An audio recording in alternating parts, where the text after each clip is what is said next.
Hello, I'm animating live today. I don't know if anybody's watching yet, so I'll say some stuff soon.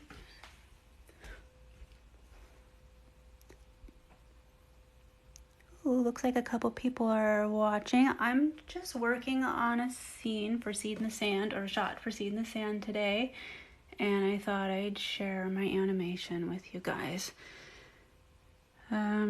This is the first live cast I've done on TikTok, so bear with me as I get used to it. And oh, I've got some likes. Yay! Okay, so here we go.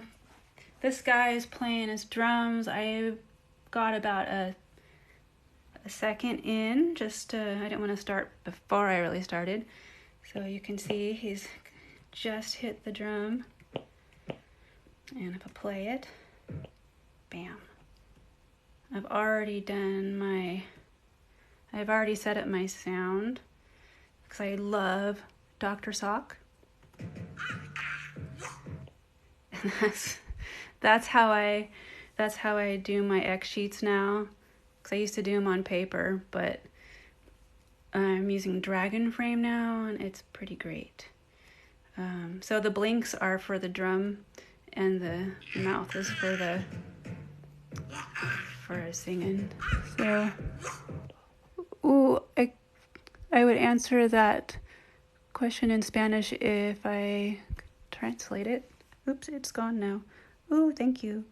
I don't think I'm going to be able to keep up with the chat. I'll have to look at it later. But keep chatting. I will try to look at it now and then. Without further ado, I'm going to get back to animating. Two purposes for starting my animation in front of you all today is to make sure I get it done, because I was wasting time this morning. I admit it, I do waste time sometimes. Or maybe it's not time wasting, it's time using. Alright, so we just hit the drum, and so that drumstick is going up.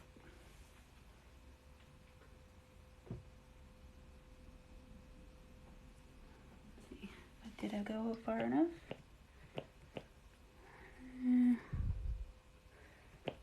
Maybe.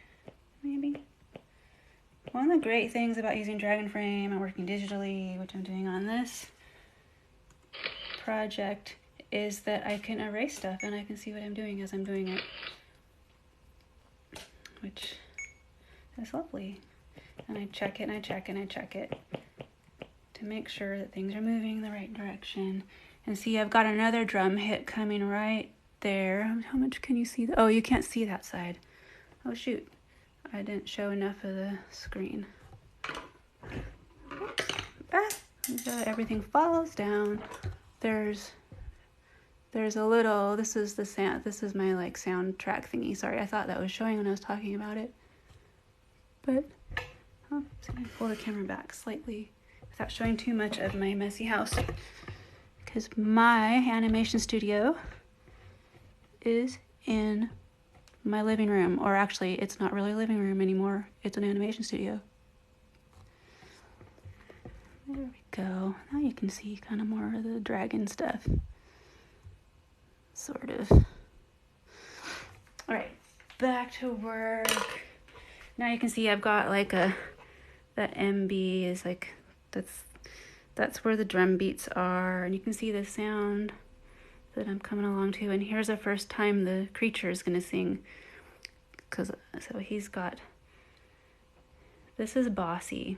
They don't have exact names yet, but he's the bossy one. Figured Bossy's a good name for the one on the drum, because there's 3 of them. And we haven't done a lot of these guys on social media yet. I'm just working on the first scene with them.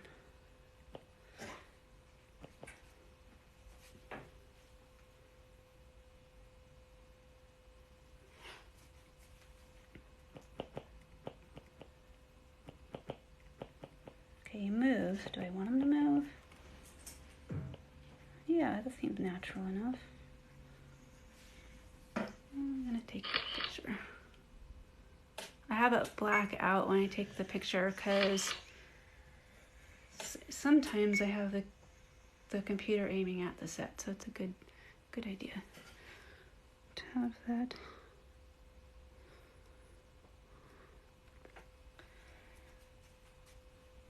And I got 1, 2, maybe one more little one up.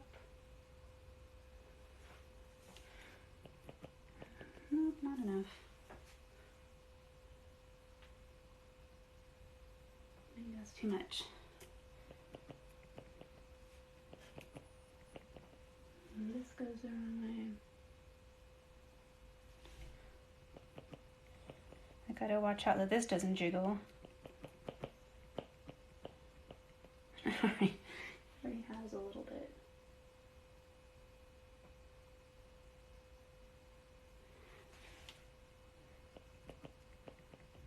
Okay, there. You gotta keep things going in the same direction they were going for a few frames, or then you get like the classic bad jiggle from stop mo. Okay, there we go. Maybe this one has to go up just slightly because he's gonna get ready to go down, so I'll have it pop up just a tiny bit and then go down. Oh, I got a happy face.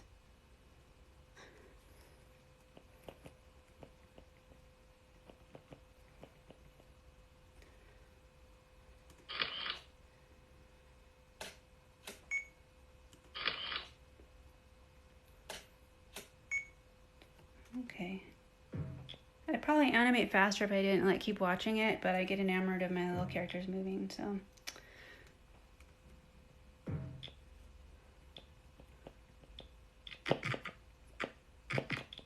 Oh, I'm missing a mouth. His mouth ought to open because there is a sound he made that I didn't account for. So great thing about this, I can delete. Deleted it. Now I have to open his mouth a little bit. Gonna use this little tool.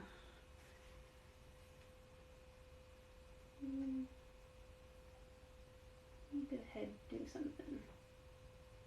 Just a little, because he's just going meh. And this guy's voice is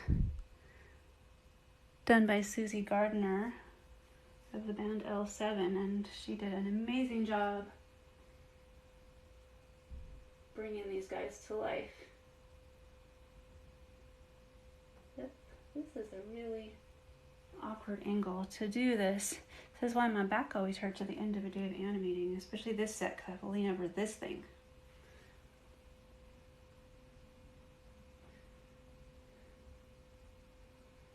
So this is interesting because I tend to talk to myself all the time, but now I'm talking to myself, but there's people listening.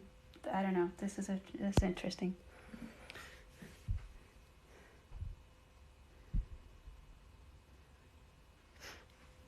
Let's see. Okay, that just looks weird. My little tongue's gotta go further back.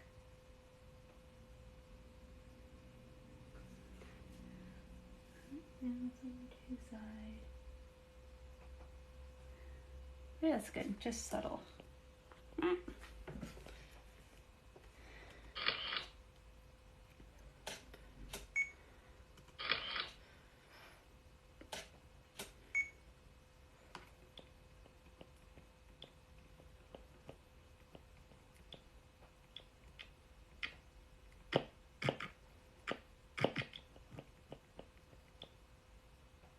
Oop, but I got so sidetracked with all that. Gotta 1, 2.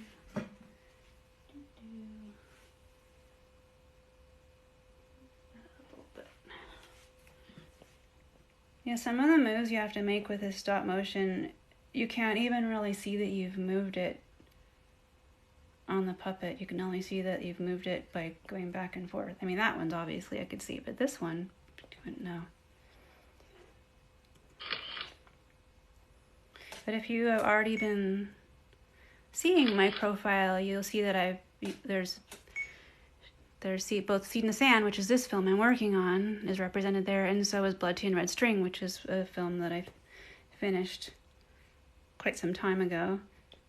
And that film, Blood, Tea, and Red String, was all on 16mm film, and most of it was with no video reference at all. So it's part of why it's a little wobblier. Gives it character.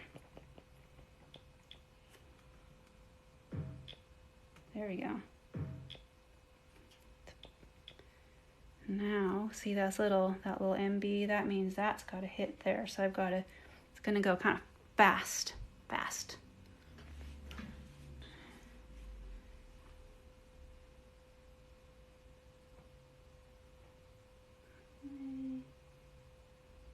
Okay, go back just a tiny bit more.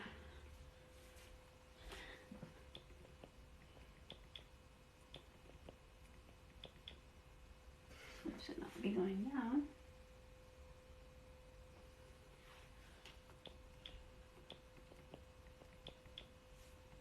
And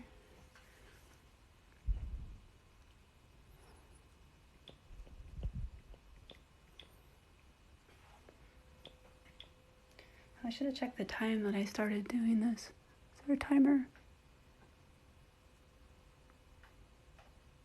I don't know. All right, taking the picture.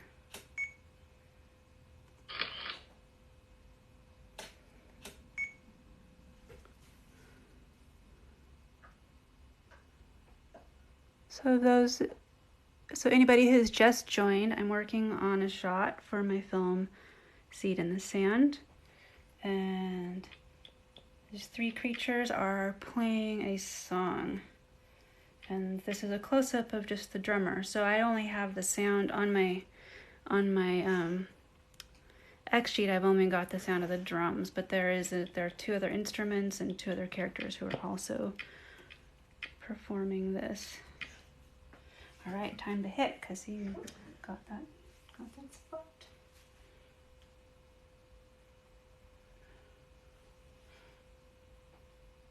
And the big challenge in stop motion is to make other things touch things. But maybe just went down too far.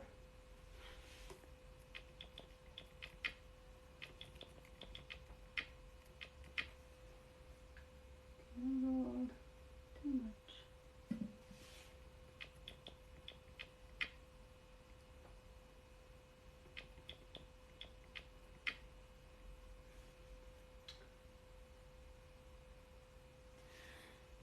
Overcompensated too much.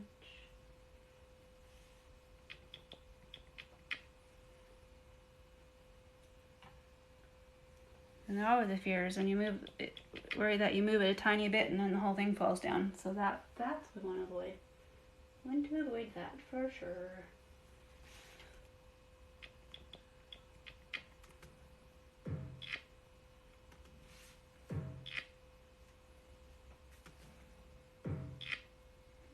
Be working. So I think his mouth ought to open bigger because the sound that he's making is getting louder.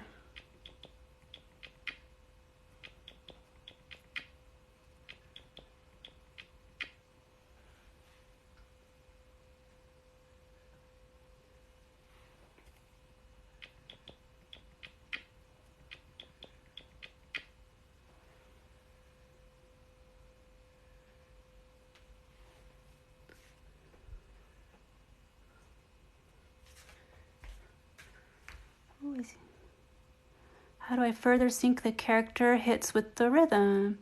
Oh, well, thanks for looking, Cartoonist67. Have a good day at work. So I have an X sheet here, which I sync. I work it out over here with Mr. Sock. And then I've got some little writing here that transfers over to the other X sheet. So this stuff here is synced up like that. so I can see when it needs to hit. So I know that I have to hit it here because I've got the little notation on the X sheet.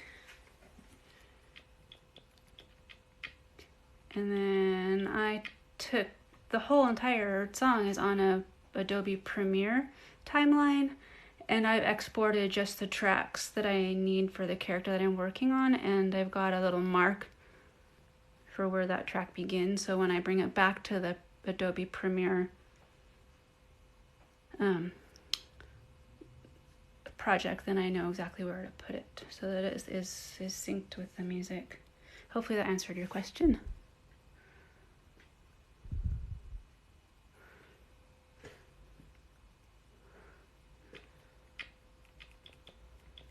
Oh, I better take this picture. Okay, gonna take this picture.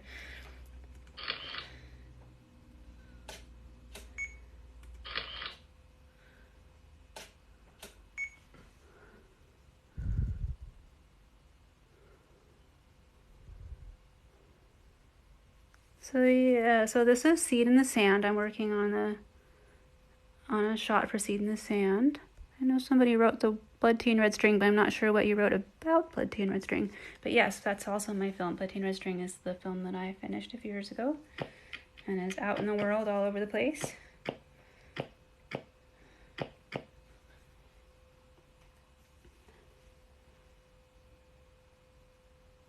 With Blood Tea and Red String, I didn't have any of the music ahead of time, so anytime you see the characters playing something, I was just imagining what the beat might be, and then Mark Groudon made music that fit it. So it tends to look like it was done the other way around, but this time I'm doing it right. I have the music first.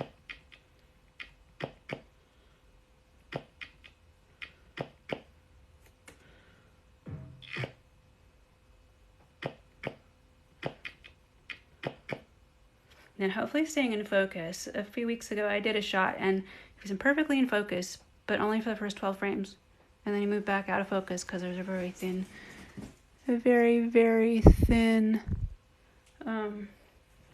depth of field. It was like really tiny. So this time I'll probably check in a moment, make sure he's still in focus in case he leaned back too far.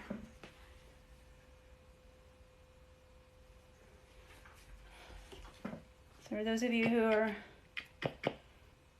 familiar with cameras, this is being shot with a 24mm lens, and it's quite close. So I've got the camera, can you see that from, yeah, you can see the camera's actually on a little tripod that's sitting on the set right now, which is working pretty well for this shot. Okay, I'm gonna take this one.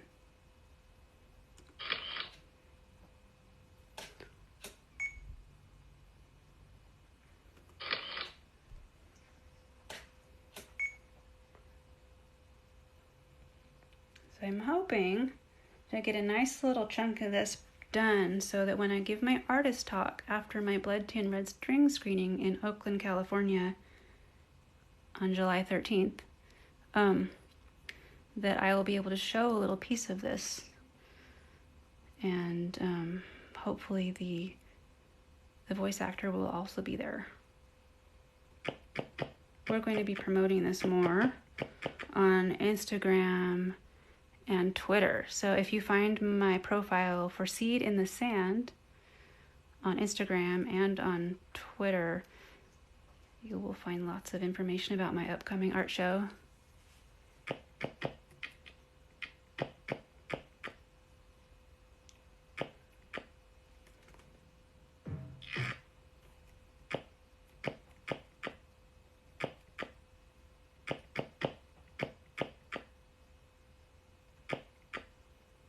Okay, now what are they doing?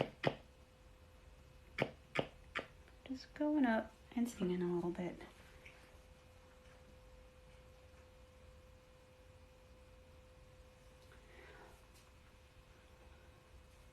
So if you think about, if any of you are familiar with Harryhausen,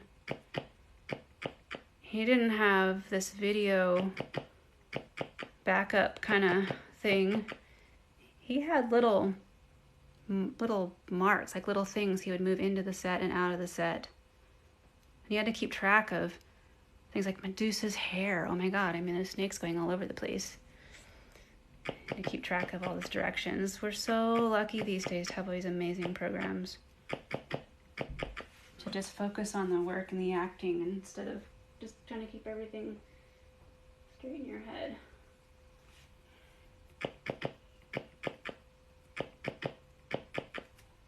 I wouldn't want to go back. I know film it's beautiful and everything, but oops, his tongue just fell out. Film is gorgeous, but I think high quality digital photographs are really great too. So I'm very happy working this way.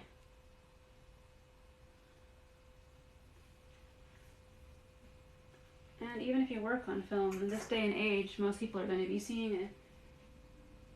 They're not going to be seeing it on the actual film anyway. A lot of theaters don't even have projectors, so you have to, like Blood, Tea, and Red String, I mean, what people are seeing is the digitally photographed frames of the film nowadays. I only ever made one print for projection, and technically it was not even a projection print, it was the test print of the projection, because I had no budget, so yeah, just one. So thank goodness it's been thoroughly digitally photographed, because the old telecine that was done for standard definition video is really lacking in detail. It's important. And getting his tongue in here while I'm talking is a challenge. Okay, just stick. There we go. Now, how much? Oh, I did a terrible job with it. Because I can't actually, because the camera's there, I can't actually see what it looks like until I look here. I can't put my head in the spot. Well, it's good. He needed to move his tongue anyway, right here, to kind of make his noise. Super analog animations. What software are you using for the image reference in the frames? Okay, so I am using Dragon Frame, which is fantastic. Dragon Frame, it's the only thing I want to use. So it's doing everything. It's capturing the frames, it's doing this video reference, it's controlling the camera. So the camera itself, it's a Canon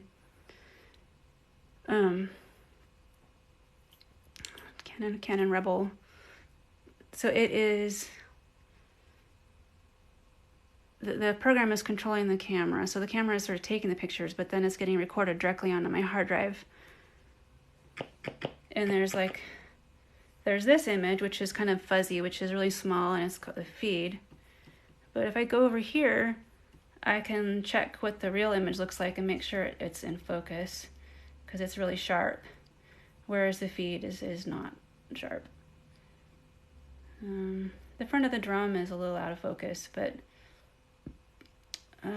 was that a good idea? I don't know. I mean, the sticks are moving. I felt like having his face in focus was more important, since he is singing or screaming or screaming.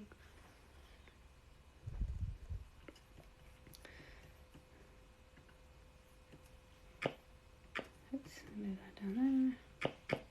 Yeah, but I highly recommend Dragon Frame. It's, you have to budget for it. It's not super expensive though. It was, if you're a student, it's like, what is it, like $200? If you're not, it's like $300 approximately. So it is, it's not totally unaffordable.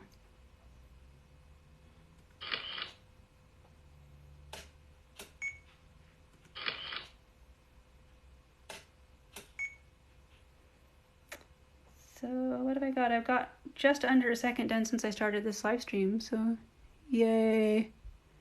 Aw, thanks for saying I'm the coolest. I appreciate that. And I apologize to anybody whose messages I missed, because I'm working and I don't have someone keeping an eye on the camera regularly.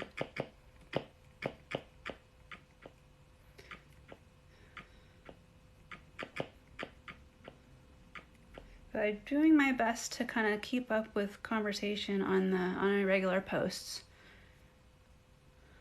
So it's tricky to balance like actually getting work done and keeping up with the social media.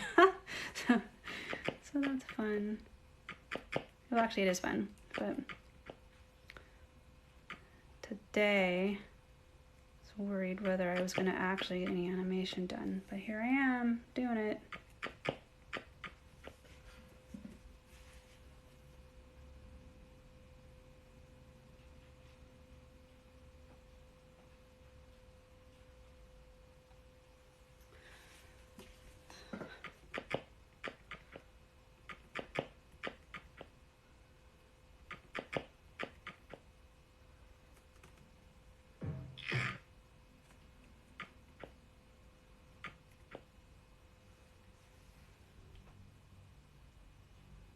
Oh, thank you, Mr. Wheeler Draws. How long do I usually animate for at a time? Oh, that's a big variable, how long it takes. So an extreme close-up of a character like this, if I'm just focusing on it and not keeping up with the chat, it probably would take me 2 to 4 hours. Maybe, how long is this shot? I can't remember now. Let's scroll down to the bottom of the timeline. This shot is math brain. It's like 7 seconds almost. So I click on that. It's almost 7 seconds.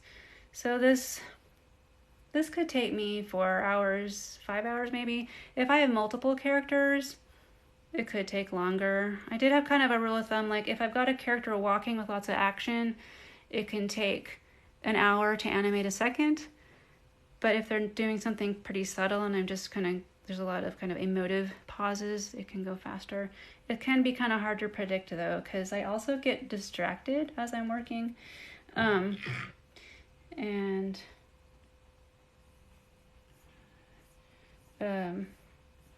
it can also depend on how closely I'm focusing on what I'm doing. Sometimes every 12 frames I'll wander over to the kitchen and get a snack. Or sometimes I'll just kind of get really antsy and anxious and go pet the dog. Or sometimes I'm highly focused and I just like get it done. It's hard to predict.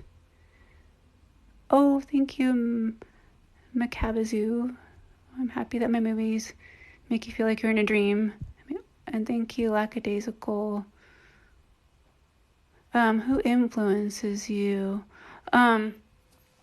Well, with Jan Smenkmeyer is the whole reason I ended up being an animator, because I was pretty much focusing on painting and sculpture at the time that I first saw Alice.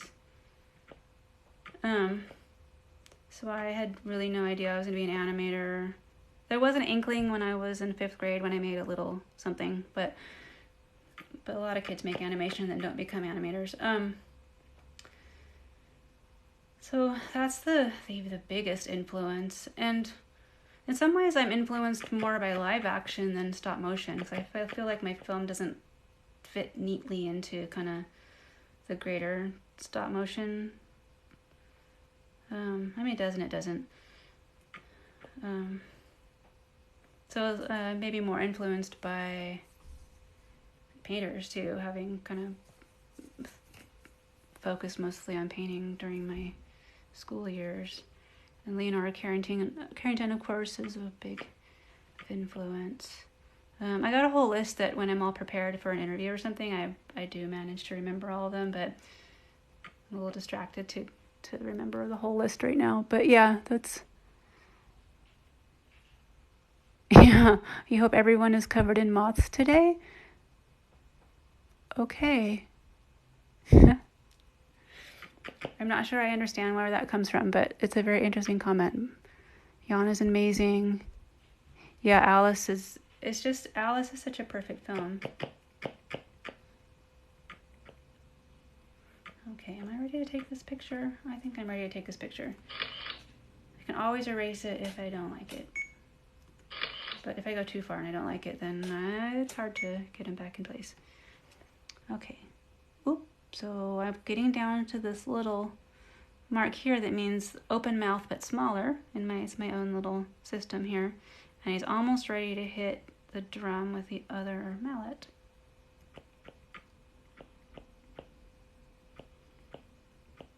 So, oh, that was on an even one. That was done. Okay.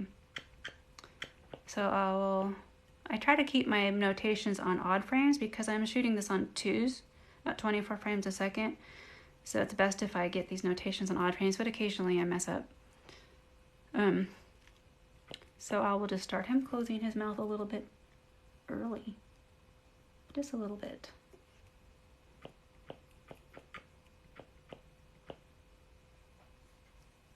So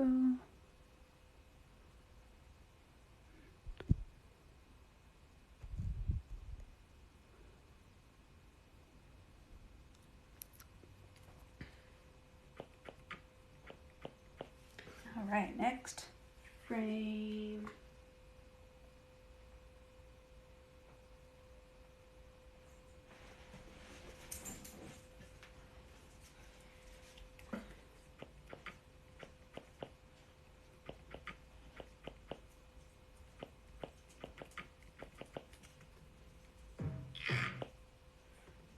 It's coming together. It's like once you get a little over a second, it really starts to look like something.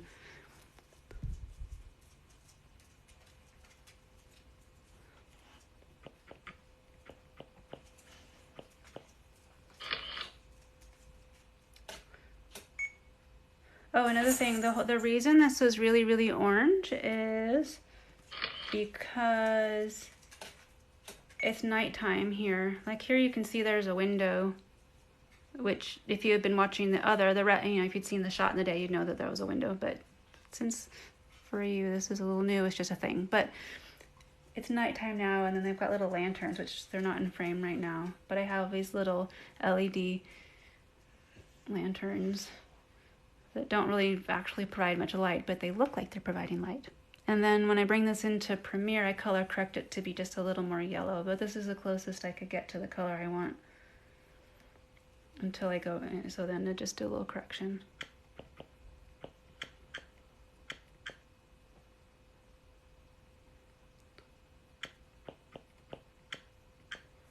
Okay, now this one,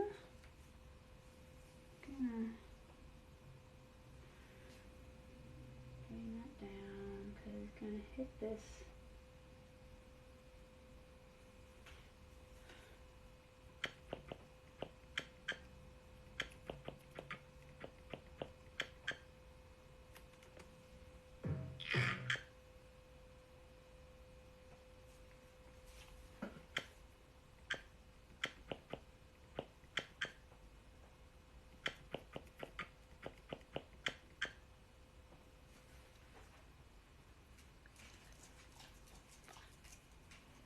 Oh, thank you. Free pajamas. How long have I been working on this shot? I am actually not sure. An hour, probably. I forgot to check things like the time, or I think I can only go live for 60 minutes, and I don't remember when I started, and I don't see a little timer telling me that I'm running out of time, so I kind of just dove in. But yeah, I think it's probably been about an hour and a half, maybe. But I've been blabbering some, and so that makes it go a little slower if I wasn't.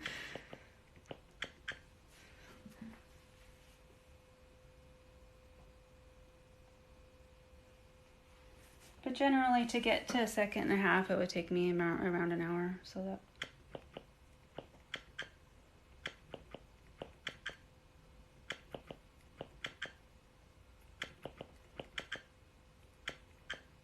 And this whole shot, if you weren't here when I said that before, is almost 7 seconds. And I don't think it's gonna take me 7 hours because I'm only gonna be live streaming for about an hour or so. So then I'll probably be going a little faster once I'm not live streaming anymore. Unless I get really distracted and keep having to snack on things. Gotta keep my energy up. Okay, that's probably good enough there.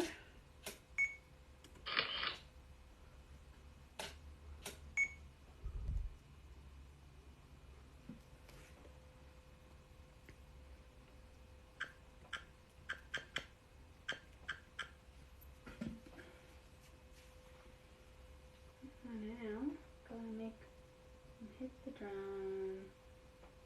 It can be very difficult.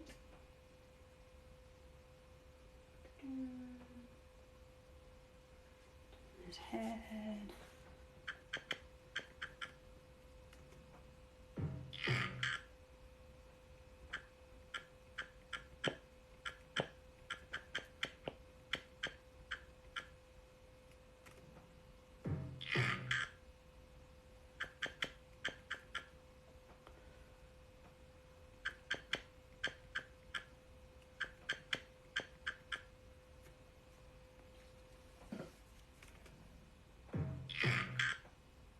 So this shot is from the point of view of, if you have been keeping up on my channel, there's one of the nest dwellers, the little white guys with the red beaks, is sitting in a chair watching this performance. So this camera's kind of low and looking up because this guy's standing on a chair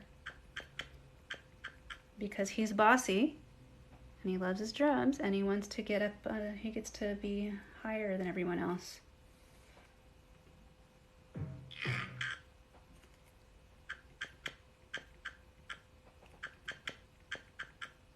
I think that's pretty good.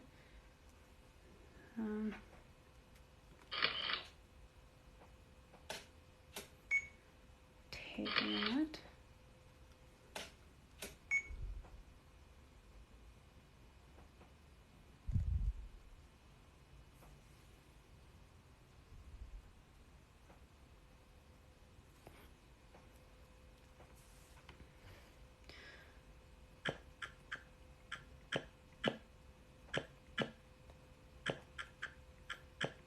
So, if I like this live stream when I'm done with it, I might put it up on YouTube. So I do have a YouTube account for any of you guys that haven't found that yet. And it's steadily growing. Got some stuff on there. I've had it for many, many years, but I didn't put much on it for a long time, and now we are filling it up with good stuff. It's where you get to see the clips in the correct aspect ratio, whereas it's been fun seeing what the clips look like in TikTok ratio. Some work, some don't. But yeah, if you want to see some of these things with the rest of the stuff around the image, you can see that on YouTube.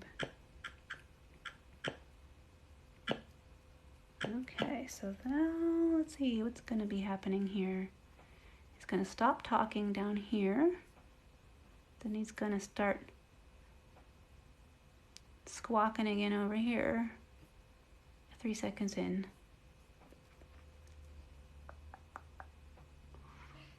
Alright, so just hit that. Gonna lift it.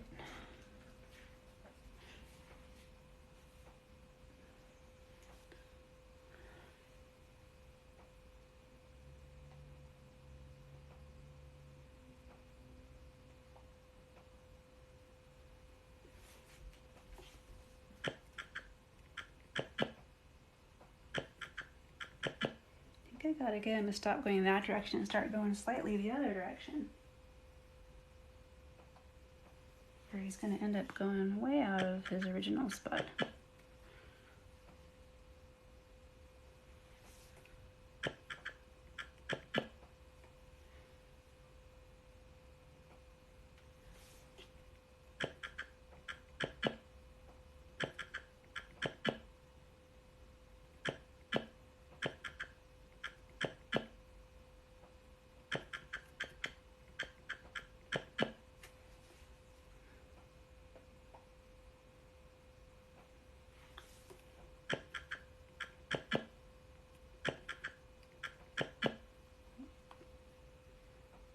Bump one thing or move one thing tends to push everything else all over the place.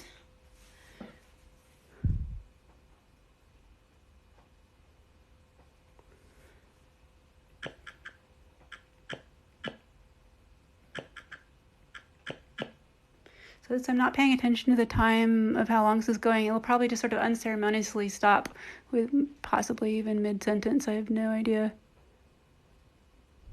Because like I mentioned at the beginning, which I don't know if any of you were here at the beginning, is this is my first live stream on TikTok.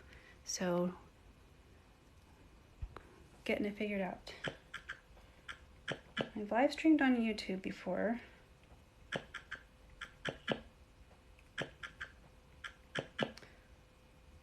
As I used to have that as a reward on my Patreon account.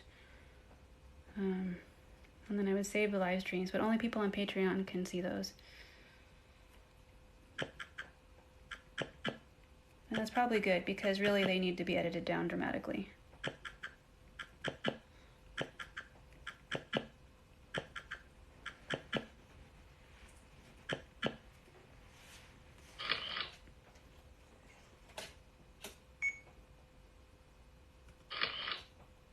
But it is a perfect kind of day to be animating right now. I'm done with my semester. I've put in all my grades. It's raining. The dog is curled up on the couch nearby, which is the last vestiges of this being a living room, is the couch that was too heavy to move into the other room. So now it's just a nice art studio with a kind of big couch just sitting there. But it's nice because then my dog can curl up near me.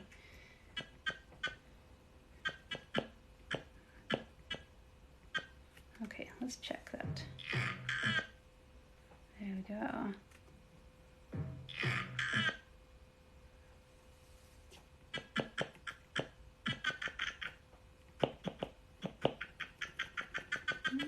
It's time to open that mouth up just a little bit.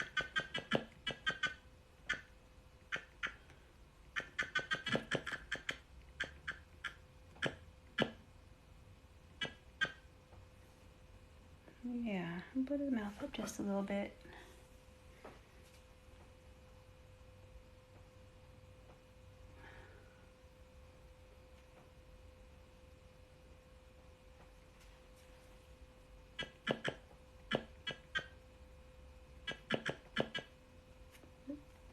And if I get lost with these, then I have to just hit 3 and it goes right back to the live frame.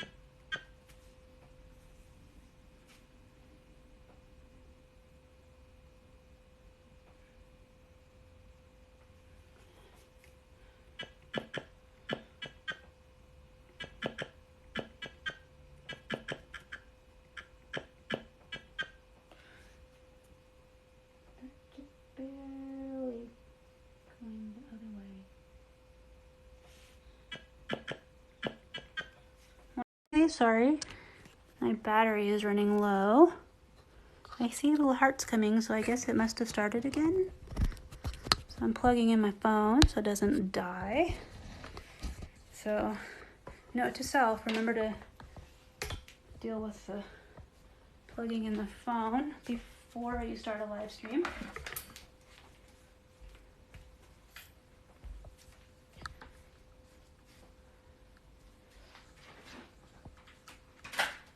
There we go. So maybe that's working. Oh, we are back. Oh, good. Okay. All right. Yeah, I got a little notification on my phone that said low battery, and I think that might have stopped the live stream. I'm not really sure. So hello to anyone who's just joined. I'm just animating today. Got with Dragon Frame is the program I'm using, and it's my first live stream on TikTok, so working out the bugs. Yay, I'm glad you watched Blood Train Red String. It paused the live stream. Okay, cool, thanks. So yeah, note to self, I will make sure the phone is plugged in next time I do a live stream. Okay, I was doing an interview for this film festival. It was online, and my internet went out in the middle of talking, which was crazy. And then they said a bunch of nice things about me while I was gone that I got to see later. Let's see, any tips for indie artists looking to publish or circulate their work? Well, TikTok seems to be working pretty well for me right now. It depends on what you want to do with it. You can start out with festivals. That's what I would do. Start out with festivals. Though it's good to keep up with the making of so that you build up a fan base.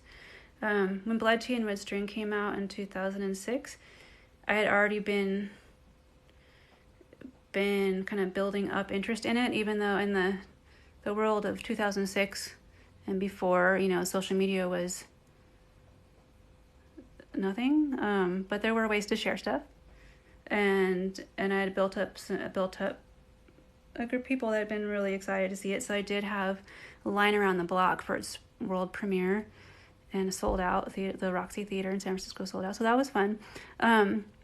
So now you have this opportunity to get people excited about your work before it's even done, which is what I'm trying to do right now, is show you what I'm doing so that when it does come out, hopefully there will be lots of people excited. Oh boy, the chat's going really, really fast. My production independent, exogenous fund. Okay, that's a new word for me. So it's a mixture of independently funded. I did get a Guggenheim Fellowship grant in 2019, which funded the creation of all the music and other stuff. So that was really helpful. Technically, with the Guggenheim Fellowship, they expect that you're going to take a year off of work, but I decided I would rather pay the musicians helping me a fair amount for their amazing work. So that would be Karie Jacobson and Drew Kowalski. Karie Jacobson is the composer, and I believe she's on the chat here somewhere. Yes, yes, Penny, you are correct. This is my living room. Oh yeah, and I have a Patreon. So yeah, it's mixture self-funded, crowd-funded. I got had a Kickstarter going when I first started it in 2011. I shouldn't say dates, but I have a full-time teaching position, so it's both helpful and, it takes time. So yeah, when you have to have your job that feeds you and gives you your health insurance mixed with being an artist, it's an interesting balance. So yeah, it's just a mixture cobbled together. I'm trying to avoid getting into credit card debt with this phone. With Blood Tea and Red String, I accumulated a pretty scary credit card balance. I don't really recommend that, but it wouldn't have gotten done otherwise. So that's a decision. Yeah, that's the sort of decisions you have to make. Because with Blood Tea and Red String,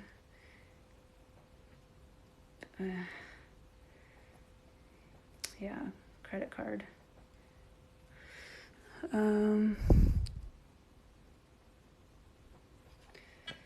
Where was I? Let's see. Let's play it. So who's on here now? Okay. So that, in case for new people who weren't here when I mentioned before, that's the voice of Susie Gardner from the band L7. It does an amazing creaturey voice for the creatures. Yeah, success requires risks. That's a good point, Sky Healer. But it's tricky, like when people are asking for advice, because recommending extreme credit card debt is not necessarily it's not great, but it allows for things to happen. I mean, think about like any business startup. They generally take on some kind of debt, whether it's credit card, which is kind of the most dangerous one, or I've heard of people taking mortgages out on their houses, for business things. I didn't do that. I don't have a house or a mortgage. I mean, I have a home, but it's not mine. I pay rent for it every month. So if you don't have anything to secure your debt on, then credit cards are the thing. But yeah, you have to. So what else? It's just. To go back to that question earlier of an independent just kind of getting going, you've got to surround yourself with community. So if you went to art school, your fellow students can be a great beginning to building your community. if you didn't, or if it was a long time ago, join, say if you live in one of the towns that has an ASIFA chapter, ASIFA, join that, go to their meetings. That's another way that I really started to build a community when I lived in San Francisco and I was working in Blood, Tea, and Red Strings. I joined ASIFA, and they'd have monthly screenings, so I get to know a bunch of other filmmakers. It was a really great thing to start going to. But yeah, forming a community is really important. Okay, am I ready to take this picture? Okay, I think that's ready to take. Okay,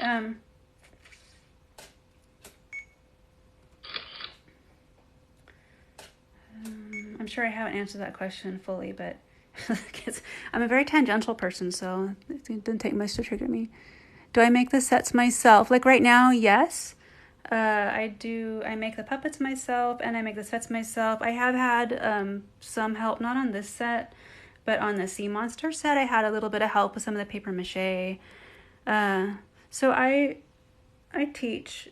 I'm an associate professor at Kansas City Art Institute, and for a little while, I would have a couple students come in to intern with me, and then later after they graduated, I had the Guggenheim funds, I hired them to help me out with a few things like paper mache and like the fungus that is in the Sea Monster's lair, which there is a video on TikTok with that. She's frying him up. So little details, but even I still do most of the work. Even when I do have help, it's like I do the finishing work and the foundation, the finishing. It's just like a little help with little things here and there. I don't know if there's a couple more sets to be done, and one of them's really large. So hopefully I'll be getting a little more help with that.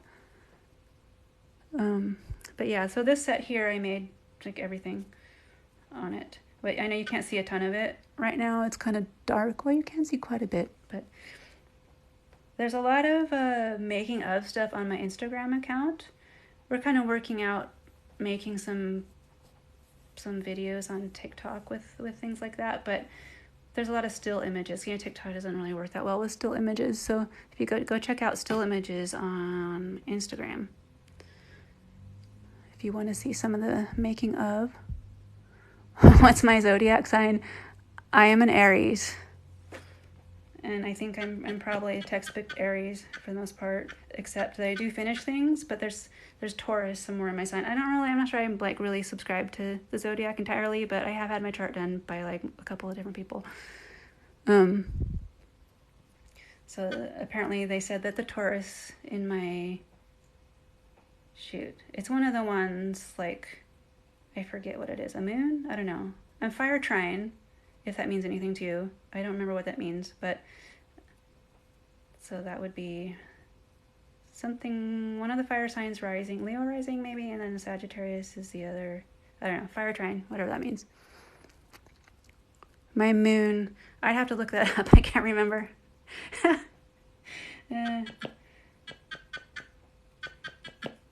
But whatever all those things come together in, I am highly focused, obsessive, yet easily distracted and tangential. And I always have multiple projects going on, which is why I have an art show of still media mixed with some productions coming up this summer, because I have a bunch of paintings and I've got some sculptures I've been working on. So yeah, there's a lot going on in my brain all the time. Let's see. When you finish your project, will you film uploaded to service like Netflix or YouTube? I mean, I would expect eventually. I am hoping that this will do well and go far. So I will start out kind of the traditional route with festivals. And if I can find a top level distributor that would, do theatrical and, really make this go far, that would be great. But it's hard to say what exactly is going to happen. It will eventually end up on multiple streaming services, but that wouldn't be the first stop. Festivals will be the first stop.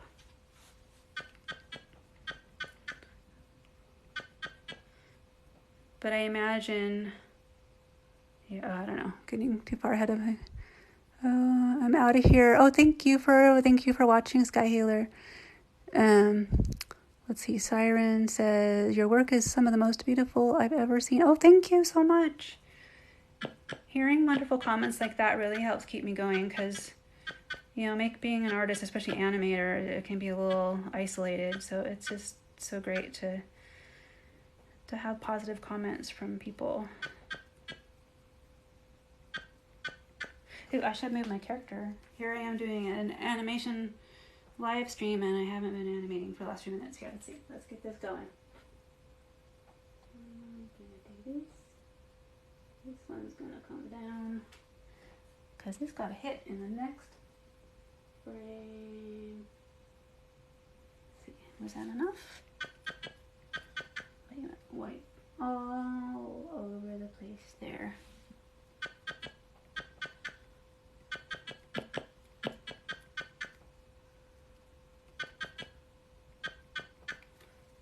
This little head just a touch.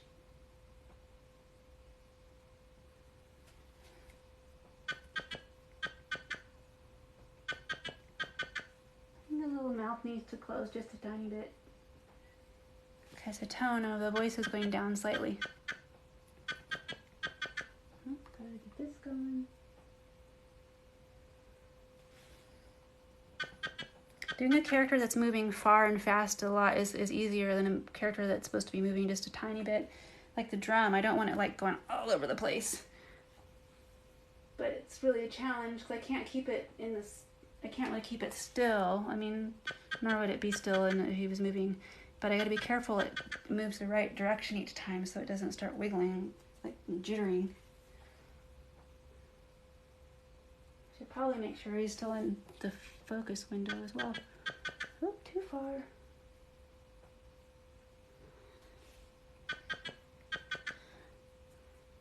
Too far.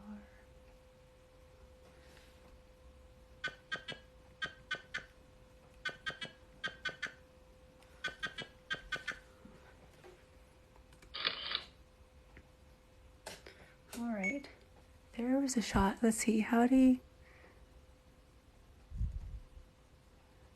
At 24/7 stream, how do you decide how big the movements are between shots?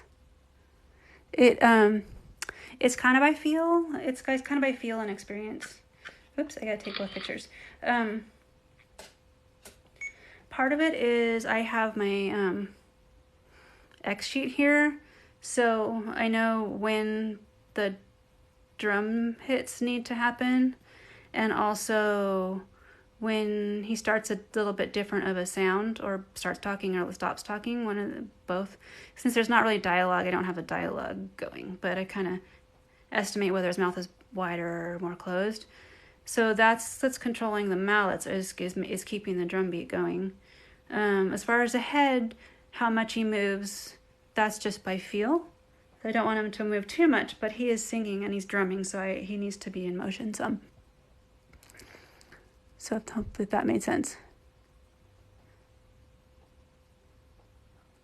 Oh wait, Penny. Oh no, do you mean like Amazon? I'm not sure what that's in reference to. Oh, somebody else's comment. Okay.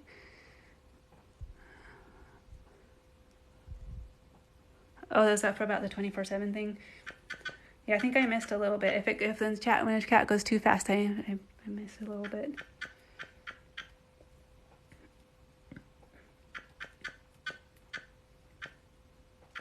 Okay, so now I know this drum has to hit, and then there's like a fast little drum beat going on here, and his mouth's gonna close soon, so a lot's gonna happen here. Okay, I'm gonna make... And it's so satisfying just to watch it, and sometimes I waste too much time watching it. When I was working on an industry, where there's like the big deadlines and I work fast, we're encouraged not to watch it over and over again. Just hurry up and get it done. Oh, cool. Where people first saw Blood Tea. Which software do you use to edit? Love your work. Oh, thank you. So I use Adobe Premiere for editing the timeline, and I use Adobe After Effects, so I need to make major changes or composites. Like there's a few shots where there's some compositing going on, but for the most part I'm just doing Premiere, and I do my color correcting in Premiere as well. Though I am hoping to, I'm doing the basic color correcting, and hopefully I'll have be able to hire someone to just make it perfect when we're done. And yeah. And this is Dragon Frame, just in case anybody has turned up since I mentioned that. But Dragon Frame is just great. I love taking all my animation pictures with Dragon Frame. What was I doing? Okay, now this one's going up, this one's going down. I keep track of which drum mallet's going. So now I gotta get this touching.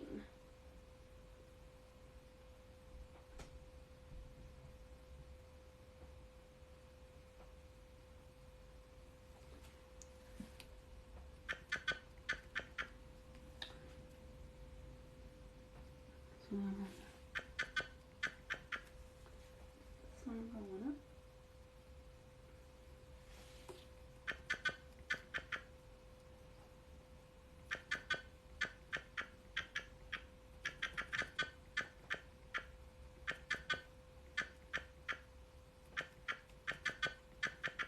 The drum went all over the place.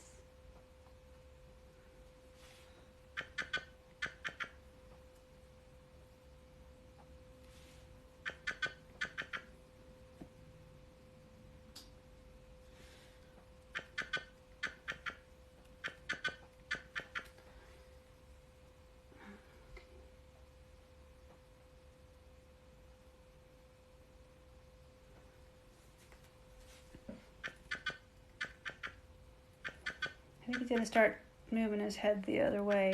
So prepare for that by stopping it going to the right.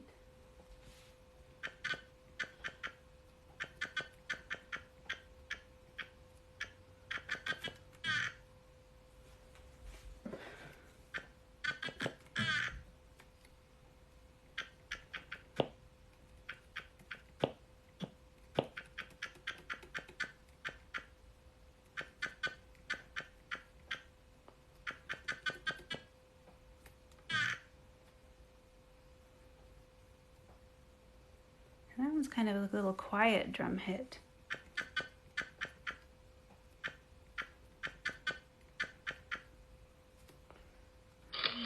Taking it, checking the.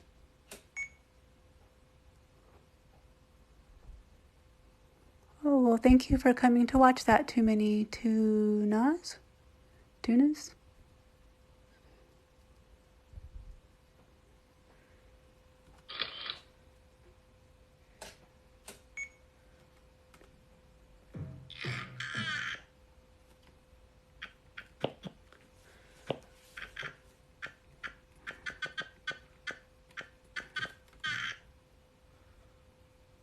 That was such a quiet drum hit. I hope it was right to do that there.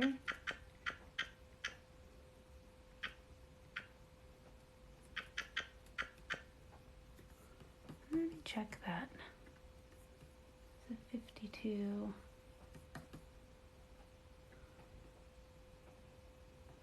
So this, if for anyone who came along to say, look at this, is where I coordinated my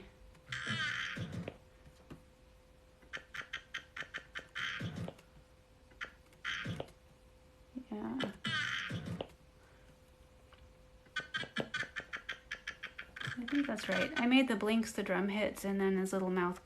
I love Mr. Sock. In case you heard me say that before. So I use Mr. Sock for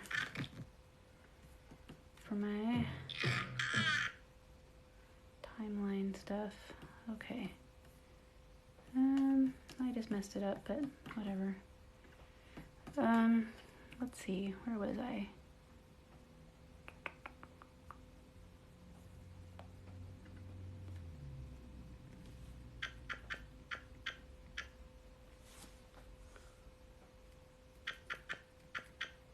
Oh, that one is, I had to delete it. And move this one down in preparation for his little quick drying. Boop. There we go. Make sure everything else didn't move all over the place.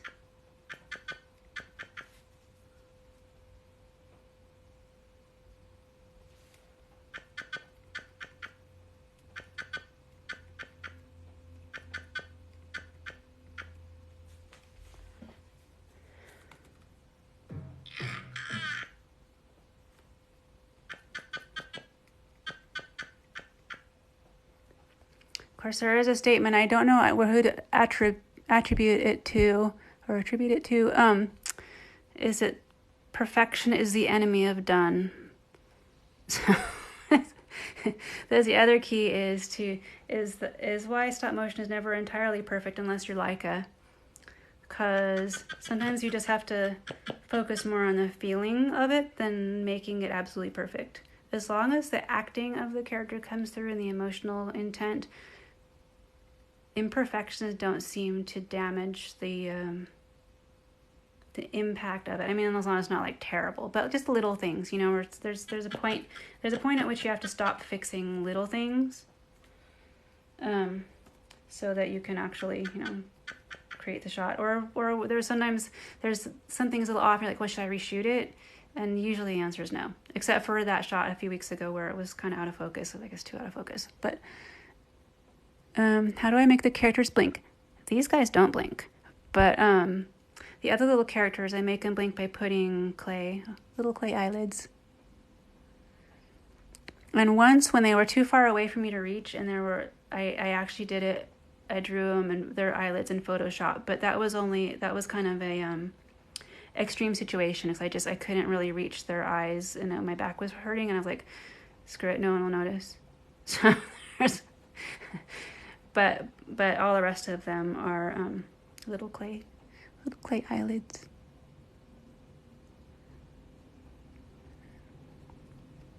Okay, what was I doing?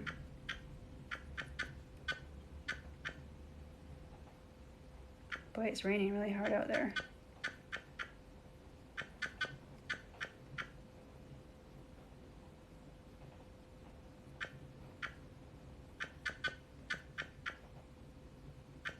Okay, I have to stop staring at it. Sorry, I'm getting tired now, so I'm getting easy to get super distracted, just fiddling with the thing, going back and forth.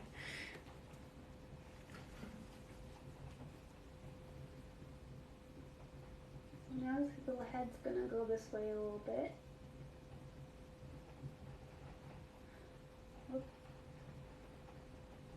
So I kind of screwed up when I made this drum, because the drumsticks have little magnets in them, but I chose the wrong shape of metal top for the drum, and then when I stretched the thing over, it was too much distance, so the magnets don't work for it, which is unfortunate. I mean, it's not like terrible. I can make it work, but just making stop motion things with wire armatures touch each other is a little of a pain.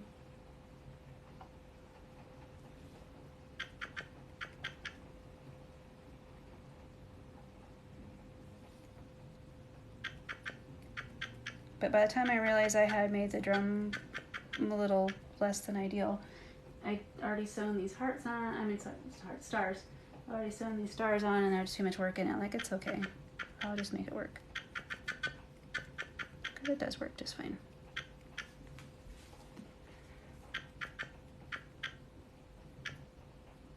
Oop, I rushed that too much. Not supposed to be touching it yet.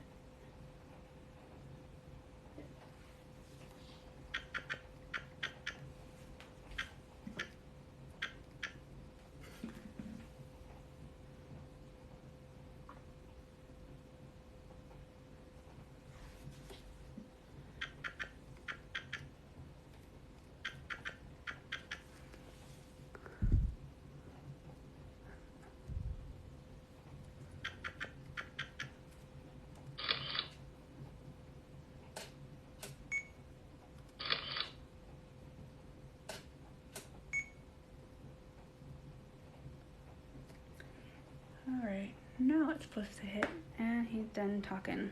almost.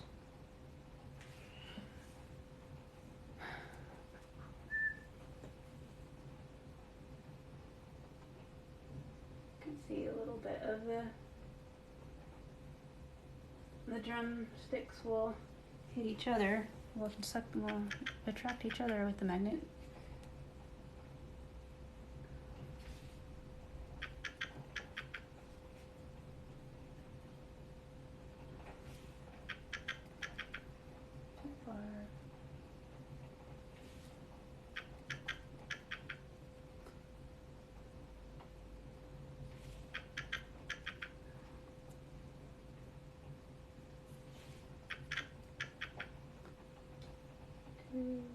This is what really gets your back, is going back and forth trying to fix things that need to be moved like a 1/2 millimeter.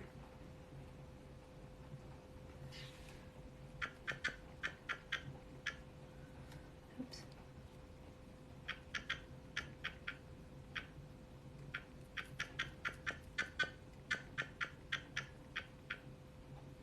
Now it needs to move. It's not moving at all.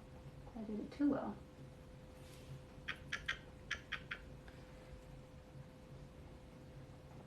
Can feel like there's a ever so most faint little clicks of the wire that lets me know I actually moved it.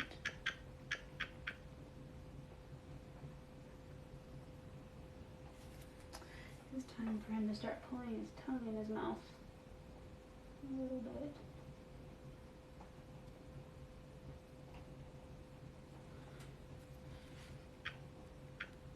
Oh my god, messing with his tongue made that move. Who'd have thunk?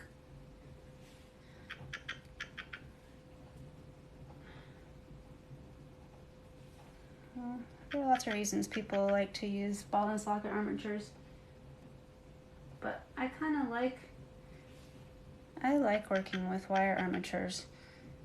Partly it's like these unexpected moves actually lead to these kind of beautiful character moments.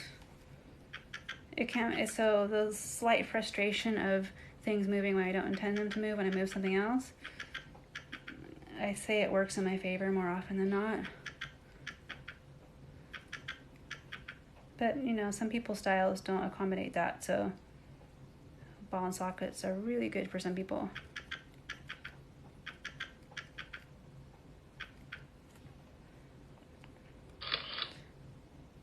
I don't mind the finessing.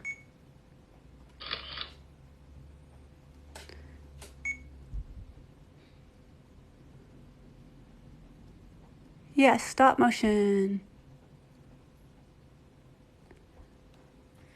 It's very slow. As you see, all this time, I don't know if there's anybody left here who was here when I started this stream, but I am now at 2 seconds. You can see the little counter there. That's not 2 minutes, that's 2 seconds. So I think it's taken me a couple hours to get there. It is a very slow process. But this is what I've gotten. So his mouth motion is maybe not as perfect as it should have been, but I think it's all right. Focusing on the drums. He could have done better maybe on the sock monkey mouth motions. I don't think I got all of the words there on my time thing, but anyway. Well, thank you. But there will also be, there's 2 other characters singing, so you're only hearing like a little piece of the whole song right now, because this is just a drum and him, but it's a much fuller sound, and then you're probably not hearing it very accurately through the phone, perhaps. But gives you an idea.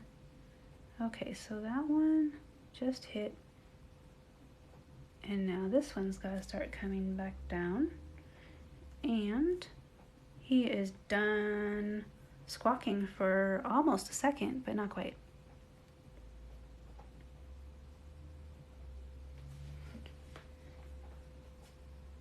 I'm going to close that little mouth of his.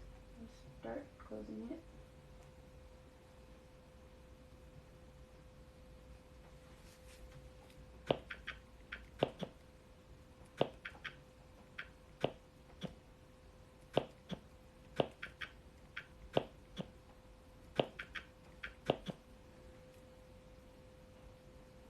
that little drum to...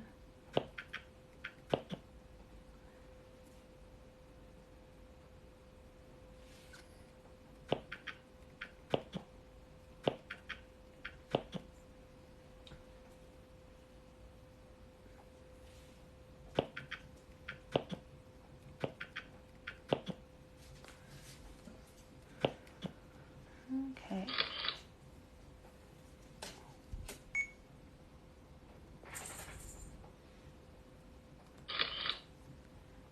Oh, thank you, Siren says.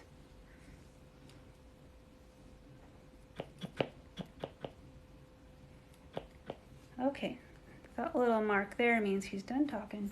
So mouth gets shut for a moment. Good. Take out the tongue. Okay. There's his little tongue. Boop, boop, boop.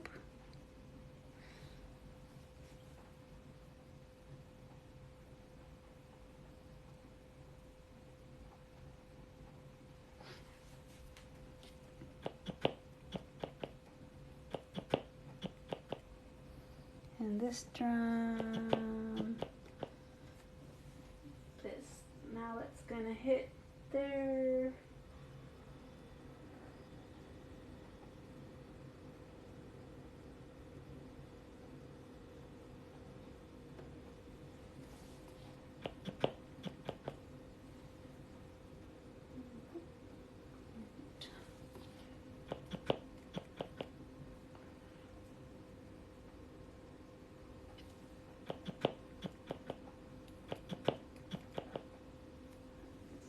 Too far. Fine.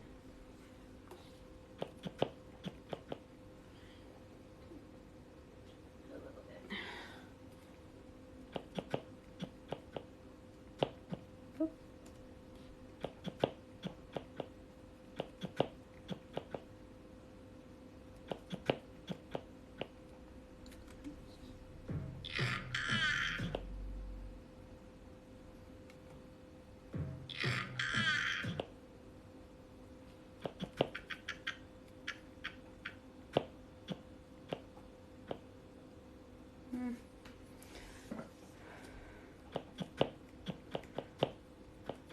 I didn't quite do his head right, but it's probably not good if I do too many live streams while I'm animating because it's kind of distracting, but it's fun getting a little interaction there. Yeah. When I do live streams, it'll probably be on the simpler shots like this.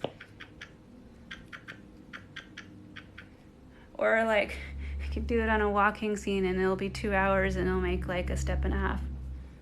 Or maybe that would actually be 3 hours. Animation is fun.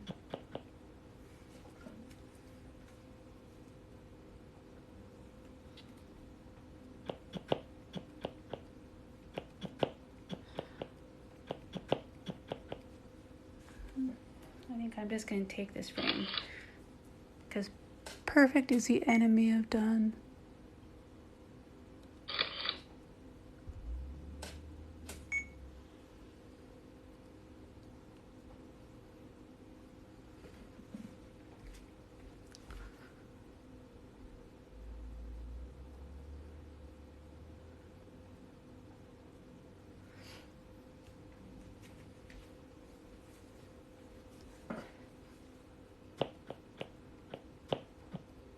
Okay, what are we doing here? We just hit the drum, and he's just starting to lean forward, so we'll continue that.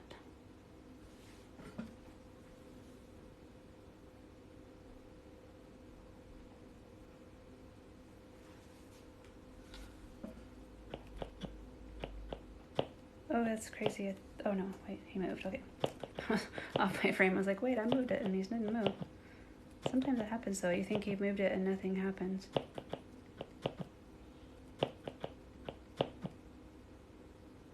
But you should not be coming down yet.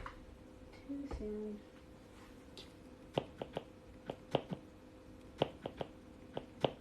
we go.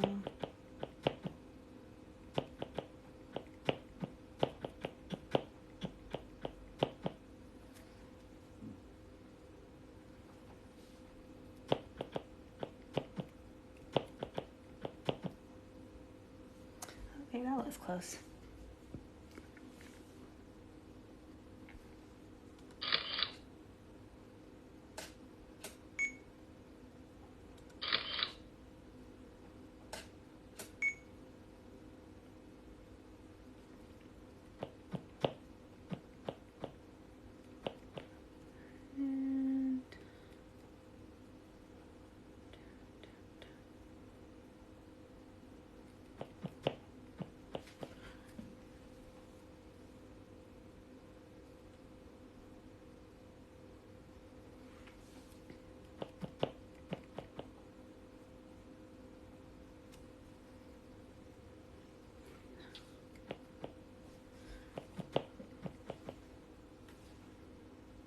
I want to check and make sure he's still in focus.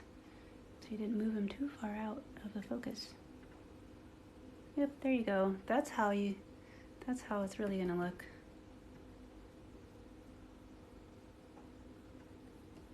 Except it will be color corrected more yellow. But the colors you're getting on the iPhone are a little off anyway. Oops. Oh, what time is it? Oh.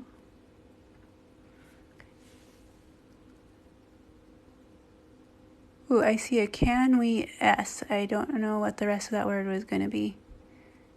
Can we... Oh, can we see the rest of the set? Looks really cool. Oh yeah, I could do a little look around. Let me just get this one shot done. That looks pretty close, except the drum is moving in the wrong direction.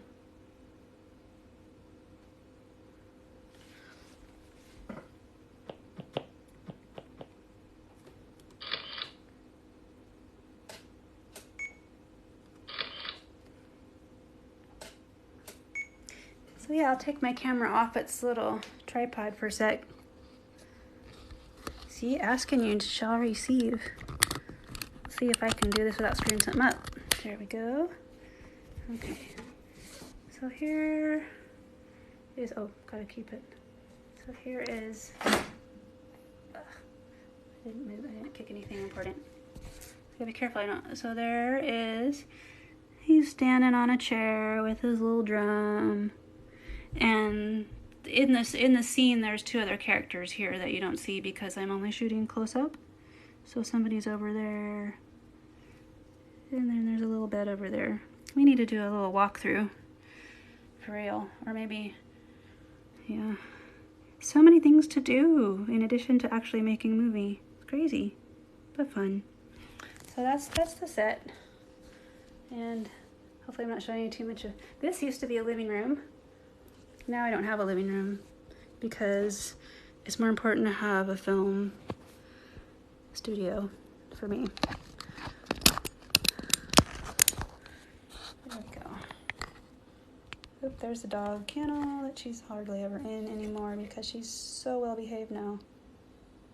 Okay, there we go. So that was a little quick tour.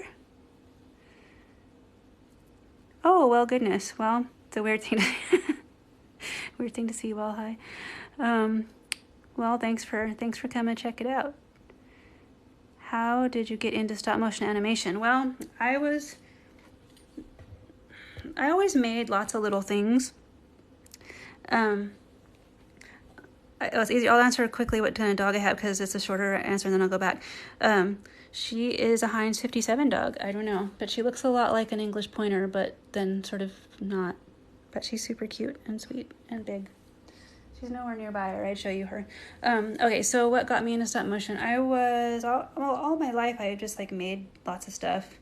I didn't have any brothers, so my dad, had me in the garage helping him build stuff, and then my mom sewed our clothes for a long time until my family could afford to do more shopping, I guess, and then she just never wanted to sew clothes again. But it got me all set up with not knowing how to use a sewing machine. But then I thought, I'm going to be a serious artist and I'm going to art school. And so I guess to be a serious artist, I'm going to paint. So I went in the painting program because I do love to paint. But then, what was it? My junior year? I don't know when it was exactly, but I saw Alice by Jan Svankmajer, and that completely changed my life and my perspective on creativity in general. And I don't know, it was very life-changing. But at first I didn't really think about being an animator. There's not an animation program at the time where I was, and just didn't occur to me to animate at first. And then some of my friends took the only animation class there was, which is called motion graphics, and it was pretty broad. And I saw the animation that they had done. I was kind of amazed and excited and inspired, and I took the animation class and I made this little short film called Blood and Sunflowers, which is actually on YouTube, on my YouTube channel. And then from there I just I don't know, animation is the thing that feels right, though I do still paint and I sculpt and do other things. But animation is my primary passion at this point. Okay, good. Okay, I didn't get a frame ready because live animation, I better be doing some animation.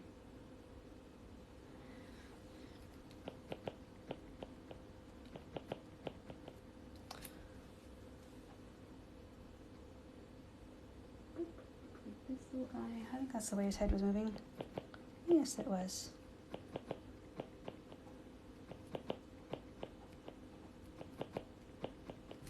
This could go up more. And as you can see, do I look for specific materials for your sets, or do you kind of let the ones you find guide that? It's kind of both. I generally do start with a general theme, but like the sea monster set was the one that changed the most once I started getting into the materials. Well, recently, what changed the most, as I was going to be all kinds of like sea garbage and like human trash from post. This is post-human world, I think. I don't know, or it's a dream world, sort of. I can't explain this world, but anyway, it seems like there's like echoes of humanity, but and so I ordered all these little doll-sized water bottles and stuff, and I had this whole concept, and then I started tumbling some of my broken dishes in a rock tumbler, and I started getting really into what that looked like, and I decided not to use the fake garbage and just like make it more of a beautiful space with like with that. And yeah, I try to stay open to inspiration. I don't, like, once I'm done with a shot or done with a set, I mean, it is what it is, but like while I'm making it, I try to like just keep my mind open to any inspirations that come to me. And yeah, serendipitous kind of finds. So yeah, it's kind of both. It's both having a solid plan, but also being open to what comes. That's kind of some life advice. There you go. Didn't know you need life advice today. Just try to have a solid plan, but be open to what comes. There you go.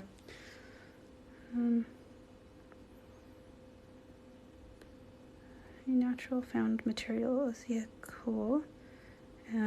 Thank you, Billy Crystals.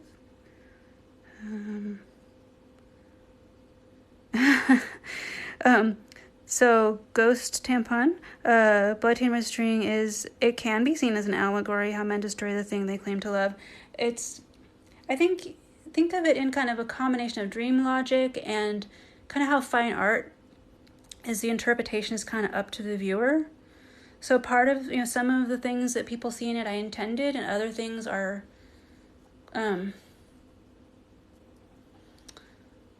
do I put this? I didn't necessarily just decide it's about all these things, but it's not about them, because I allow my inspiration to be, I try to stay open to my inspiration. I try not to edit it too much. I try to just find a way to actualize rather than edit. So that's where you get those sort of serendipitous moments, and you realize what something means sometimes many years after you've done it. So yeah, I think your interpretation is certainly relevant. I think it definitely has some of that in there. But I love to hear people's interpretations, because if that's what things mean to you, if that's what it means, or what or other people come up with, it does mean that. But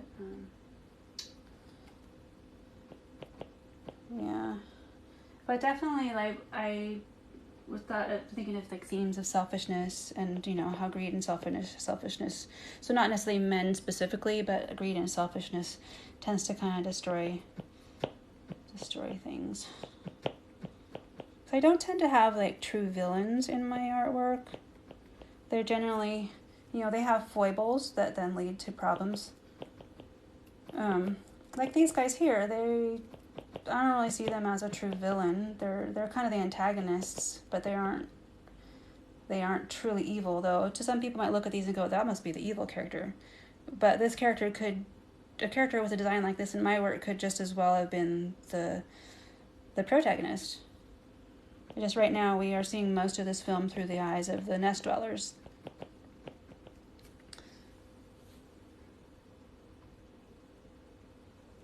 So right now, our little nest dweller has turned up in their home, and they are very unfamiliar with having guests. And so they're putting on a little concert, because what they do, they play music with themselves. And so what better to do than have someone to watch you play music? So they're giving them a little concert.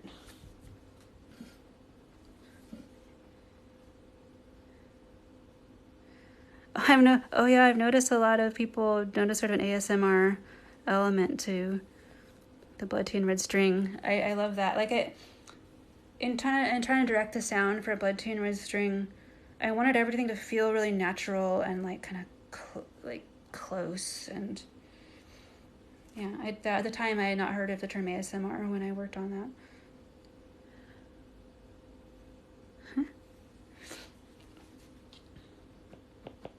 But a lot of them echo. I try to make them echo places that are special to me. So I never did find the perfect cricket sound, but like I got really close with some of the sounds that communicated the same kind of like out in the summer feel, with the crickets kind of buzzing, or the cicadas or other things. Of course, until I moved to the Midwest, I never really realized how loud cicadas were. It's insane here in the fall. But the Midwest has, I'd say Blood, Tea, and Red String definitely has a West Coast kind of a atmosphere. Mount Tam, the dry Northern California hills. Seed in the sand. Well, the first ideas came to me when I was living in LA. It definitely has a more desert-y kind of dry, destroyed kind of environment. Okay, I think that's probably ready.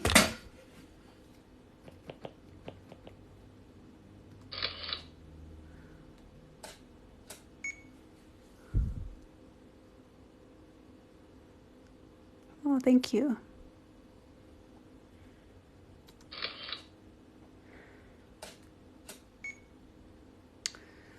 So, where are we at here? Hello to new people who have turned up.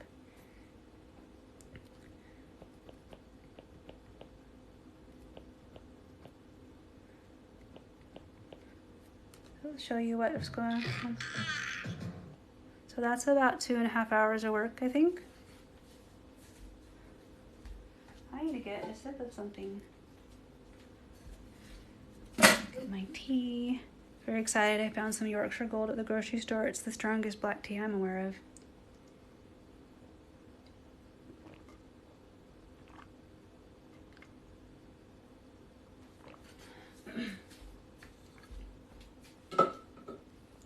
Alright, where are we? Okay, now you see in the timeline it's time for that mallet to hit. Or drumstick. Gonna go bam.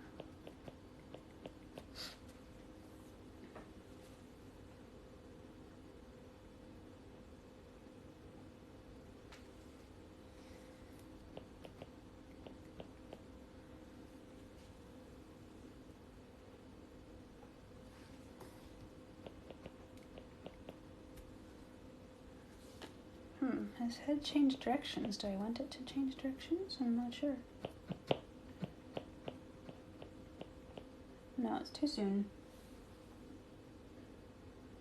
Too soon.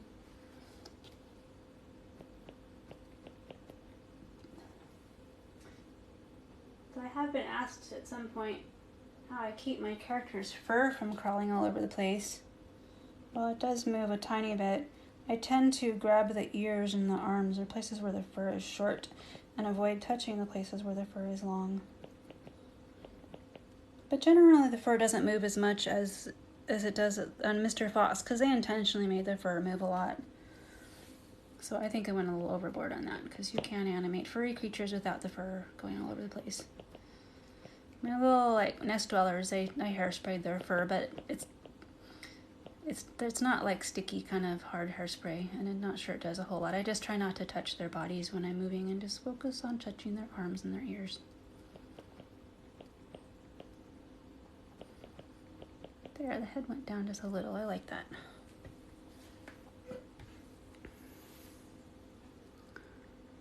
How big is the set?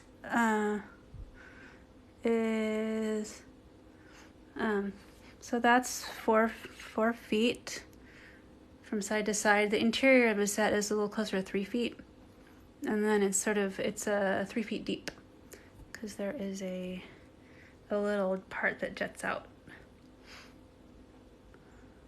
And all of these sides are removable. There's actually 4 sides to the set, and each one is removable depending on where I need to put the camera. I try to keep my sets in the 2 to 4 foot sort of size. I have to think about making it possible to lean in and reach my puppets. Really big sets will have a trapdoor or something in there. But since I'm working alone, I really don't want to deal with trapdoors if I can help it. But my sets are also, they work at around 4 feet wide. Oh, hello. Hope you're having a nice lunch. Thanks for dropping by to check it out. Just working on my animation. Take this frame and see how it looks.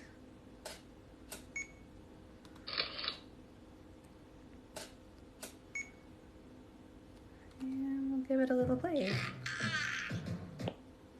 Hey, I think that's working. I have noticed that if I get too critical early on, but if I just keep pushing through the little things that I noticed when I only had 1.5 seconds done, you don't really notice once you get to the 3 second mark. Because you don't have to be it doesn't have to be perfect to be effective. It needs to be good, but little inconsistencies, as long as you kind of flow them out by moving the same direction, for a few frames, you don't tend to notice them. Oh, thank goodness there's like black furry creatures and white furry creatures in the same shot, because my dog is both black and white. And I do notice little dog hairs on things, but we will just say that these characters shed a little bit. So there you go.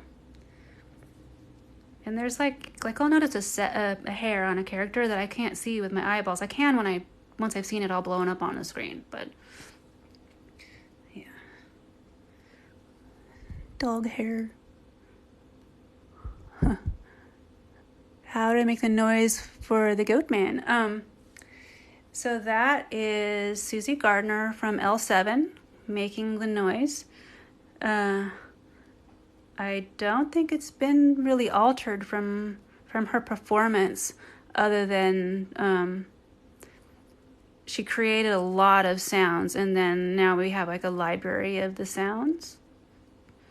But for the song, she went through the song quite a few times, and then created the voices for the 3 different characters. And this is Bossy, so his sounds are bossy.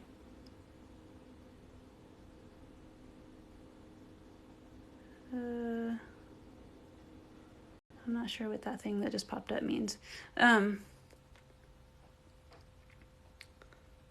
Oh, sorry, I got distracted. There was some kind of invitation from a host, but it was from someone I don't know. So, hello to the new people who have popped in. Inconsistency in movement adds to the overall aesthetic, I think. Oh, yeah, as long as it's not too inconsistent. Yeah, it's finding that, like, that fine balance to what works. But yeah, it doesn't have to be technically perfect to really work to work better. And if it's technically perfect, it can seem, it's kind of like, okay, I love Leica films. I wanted to sort of preface what I'm about to say by, like, I enjoy them and I love watching them, but I'm not really interested in making a film that's that perfect because it feels like 3D, even the stop mo, which I think that's what they're going for. So they're doing great, but like that's not really the aesthetic that I'm going for. I actually kind of like having the subtle imperfections as long as it's close and it's good and you get the emotive nature of the characters. So yeah. But as I was saying before, I'm going on a lot of tangents as I see things, so I'm sorry if I don't commit totally finished thoughts. Because I'm also getting kind of tired and I'm highly caffeinated at the moment to get through this. Oh wait, and then I lost my thought already. Oh well. Thank you, Penny. Oh, thank you, Green Rat Plate Factory. It's been really fun getting on TikTok. I was kind of hesitant for a long time because when you first pop in, a lot of content that just isn't really within my taste range pops up first. And I'm like, oh, I don't belong here. And then we decided to make the leap and try it out. And it's been really fun. Just so many great comments from people and it's very encouraging. So this was really fun. Thank you. I'm looking forward to it too. I'm hoping that I can get it finished sooner than later. But right now I do have a full-time job, but it is a faculty position, so I've got a really long summer break. So that's very helpful. Yeah, getting that. Yeah. At this point, when I go on, I'm just like answering comments, and I don't really have time to explore very much. So it's still giving me some stuff that, well, great content, just not maybe my taste range. It hasn't figured me out yet. Maybe when I'm on a road trip, I will get on there and start liking a whole bunch of stuff that looks like an. Oops, something. Anybody sent TikTok universe? Oh, I have no idea what that means. I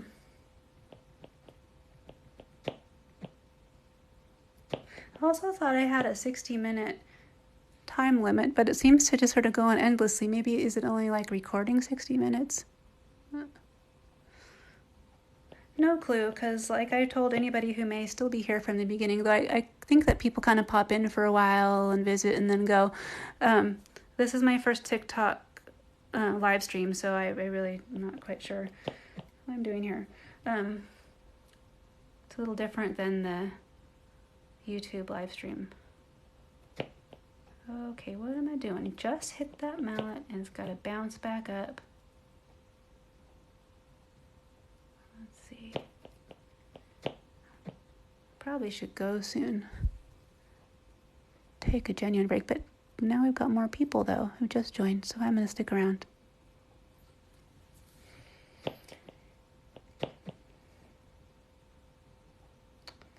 All right, so welcome to anybody who just joined. Thank you, Vova Putin Locks. So I'm just here animating and rambling on and answering what questions I see. Since I'm actually animating. I'm sorry if I miss your question. Thank you, Green Rat Plate Factory. I am currently in the Kansas City area, which is not my hometown, but it's where I have a job.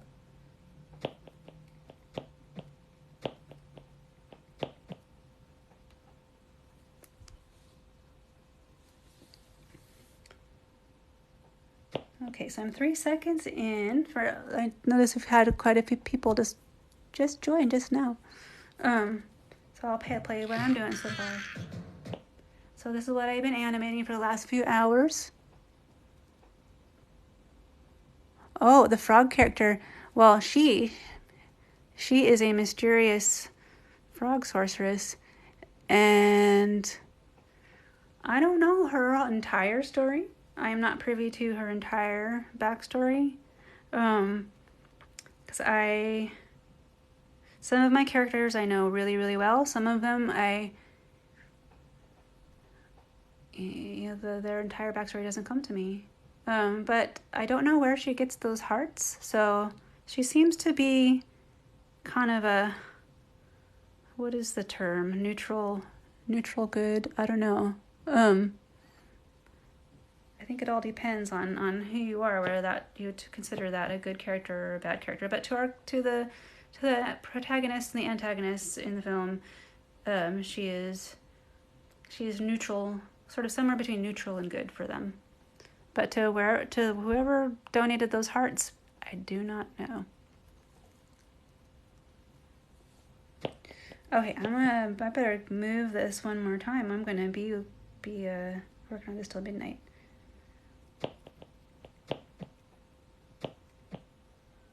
Okay, what am I doing? I'm getting tired. That's what I'm doing. Let's see. This one's got to go up, but the other one should not come down yet.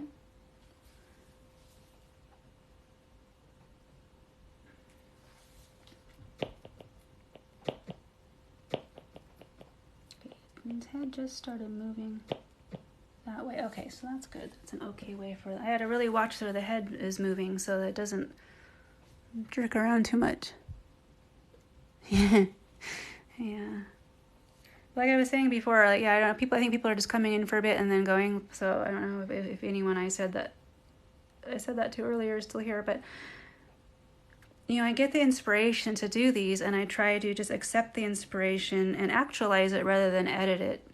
I just follow the trail, and it builds up, and I understand a lot of the elements of good storytelling, and I do curate it. I curated it to work, but it's just trying to make my inspirations come to life rather than like change them, doubt them, try to explain them too much. It's a fine balance, because if you really think about it, it's like if something makes sense or doesn't make sense, then and try to change it too much from your inspiration, a lot of times it just sort of doesn't work, or it loses its power. So, but the result of that is sometimes I don't know the answer to questions about my characters that people ask, because they don't necessarily come to me 100% full cloth.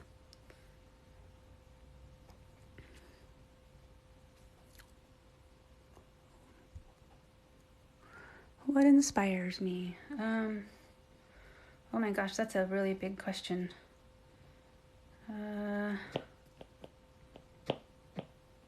I don't know if I can figure out an answer for that right now. I'm sorry. What inspires me? I don't know, good things and bad things.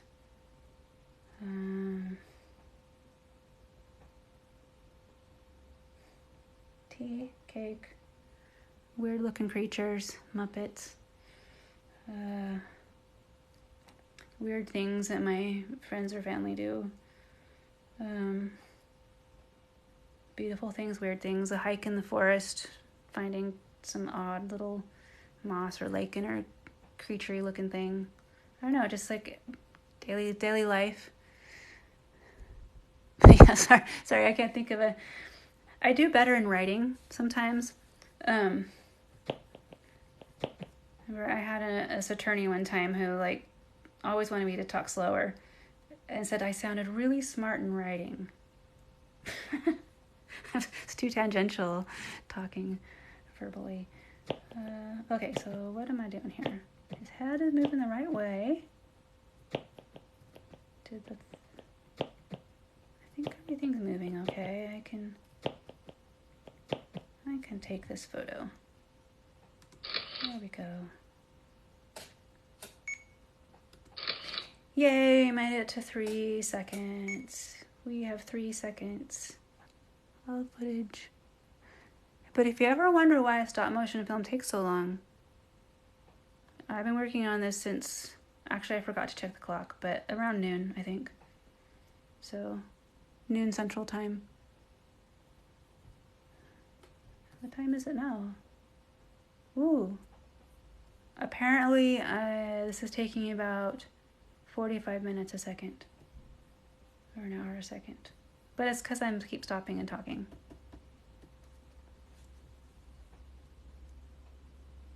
I think I'm probably gonna end this chat pretty soon so that I can kind of dive in here and focus a little more fully on this. So if you are here and you've got any other questions that you haven't asked yet, yes, I can play it back. But if you've got any questions that you were gonna ask, I think I'm gonna go on about 5 minutes. So you've got that long.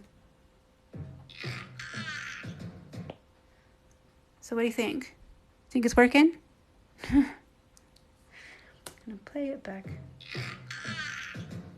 So I'm not sure if the quality is going to improve for you too much, but I'm going to put it onto the higher quality, high resolution playback, and I'll play it back at high resolution for you.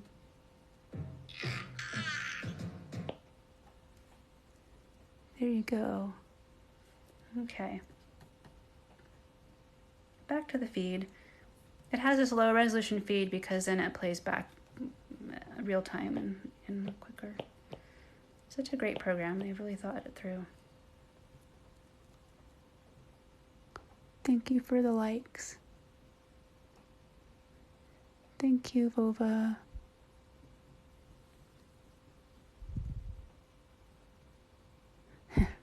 Thanks, Karie.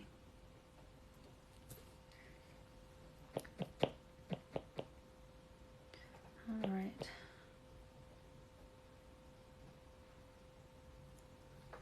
Any last questions? Oh, thank you, Penny. Thanks for sticking around and checking it out. So yeah, I'm saying my goodbyes now. I'm gonna shut this down. I think I'll probably start working about 2 or 3 times faster once I'm on my own. And yeah, check out my Instagram and my Twitter if you want to see some more behind the scenes still images and stuff, and keep an eye out for announcements for my show and the Blood Teen Red String screening in Oakland, along with the artist talk. Thank you. You have an amazing day too. Thank you for sticking around. It's been fun having you guys here to visit with.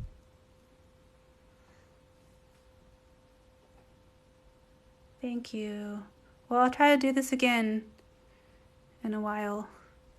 See what happens. Since this one seemed to go okay, maybe we'll actually let people know ahead of time. But since it was my first, I was like, well, let's just try it.